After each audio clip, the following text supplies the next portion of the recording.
Sometimes things don't go as planned. My goal is to make a video for the membership site on programming the EPS on this Jeep, but you'll see here what happens. What's going on, everybody? We got ourselves a 2020 Jeep Cherokee. I was called the program rack. They told me they're ready, but as you see, this vehicle is not ready. In my opinion, we're going to have a bunch of codes and stuff going on for it.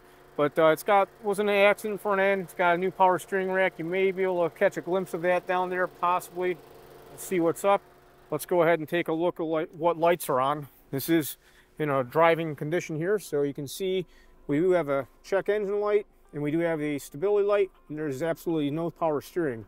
We also have our mileage is blinking, so this is probably going to need a restore configuration, proxy configuration alignment, and then we'll get into the oh, what else? Maybe a programming of the rack. I haven't done one of these yet. So as you see here, YTech saying we do have ourselves 21 DTC setting, and I don't have any communication with this power steering control module, so this is going to be more of a diagnostic job probably than anything else. So the question is what else did they do here? And I'm not going to be working out in a parking lot.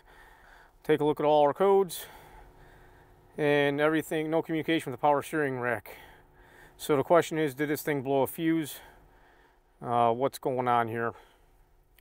So let's go ahead and take a look at any of these on YTech. We can click on one of these and then log into our Stellantis independent operator portal. Let's go with this one, and this will bring up the Stellantis site so we can get logged in here, see what's up. And I am interested in seeing basically, I want to find a wiring diagram for this power steering control module. So we're going to go to chassis, adaptive speed control, electric power steering system. The big thing we want to be checking here is our fuses. And this is a 2.4 multi-air engine, as you see up here. So that's nice to know. All right, so it's looking like we want to be checking F1, 70 amp fuse. That's going to be in like a bolt down array thing, and then looking for fuse F30, a 10 amp. Let's go take a look here.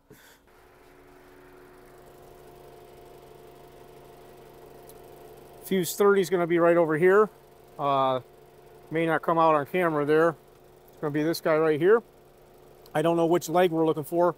And then F1 is going to be over here in the corner. We're going to make sure we got battery positive coming down out of this fuse block here. I'm going to go ahead and take our multimeter. Always hooked at the ground. Always use the battery ground if you have the option. We are on volts DC. I'm going to change my auto range to off because I don't like that. Sometimes it takes too long for it to auto range. Well, I'm not saying that there's a problem with this multimeter here. What I'm saying is that the multimeter, whether you're using a fluke or whatever meter, will quickly display a result if you're not on auto range. If you manually range it to a specific range, it will quickly show you a value. Be sure to check out our link in the description for this multimeter here. I'm going to check my battery voltage. 14.5, I'm happy with that. We're going to check this big fuse, 14.5. I don't think that blew. I'm going to check all these real quick. Make sure we're good on all of them. So basically, I'm just going across these, checking.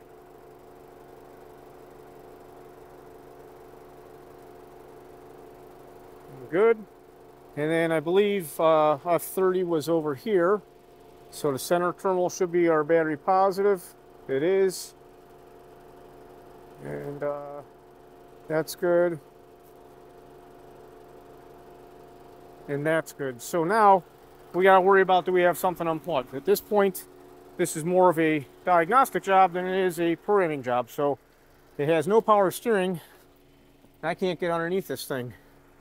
So let's go ahead and take a look at how this system works. We have a battery positive from the F1 goes into the rack or the EPS, and there's also a large ground, a large gauge wire ground that comes out of that. That's C1, positive and ground. And then also we have our connector 2, which is C2, which has a fused ignition input on this circuit from that 10 amp fuse that we checked. And also we have can high and can low. When we're looking at this diagram, you have to realize that there's different engine options listed here. So wire colors and also connector numbers may change. That's why they do this. This is 3.2 liter. We don't have a 3.2, so we're going to be using this ground over here.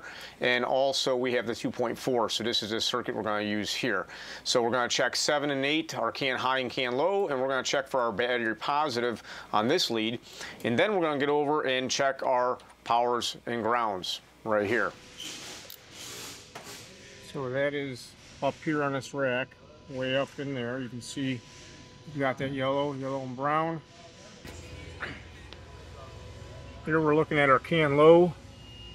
Signal's good. Back probing there. We're going to go over and check out our can high signal. And there, our can high appears to be all right. Really don't see anything going on there. Back probing the can high. That's pretty much it. And then we got to worry about power and ground.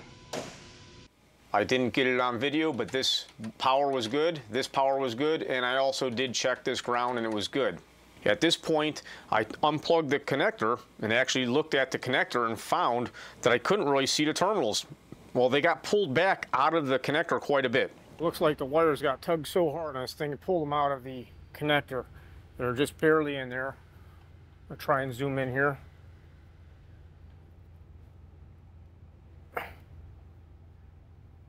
So this vehicle got smacked hard enough that it pulled on that harness, pulled the terminals out of the connector.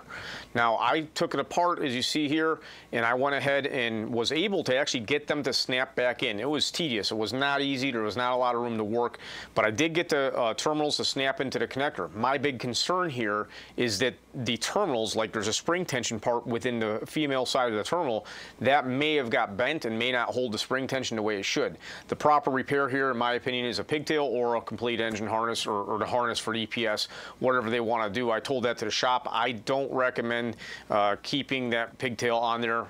You never know how much damage may be done to the vehicle. I did wiggle it, nothing lost communication. We did program this.